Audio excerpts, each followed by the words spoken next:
Section 6.7, Example 2 on page 479, we have, as shown in problem 1, the graphs of a relation and its inverse are the reflections of each other in the line y equals x. If you describe a relation or function by an equation in x and y, you can switch x and y to get the equation for the inverse.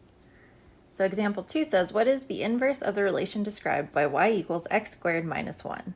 To find the inverse of a relation, we start by switching the x and y values. So here we had y equals x squared minus 1. We're going to switch them to get x equals y squared minus 1. Then we just, step 2, solve for y. So here we're going to add 1 to both sides. That becomes x plus 1 equals y squared. And then to undo a square, we can square root both sides. When we square root both sides, the side that doesn't have the square will have a plus minus on the outside. That relates to the absolute value that we used in previous lessons. And this will leave us with y equals plus or minus the square root of x plus 1.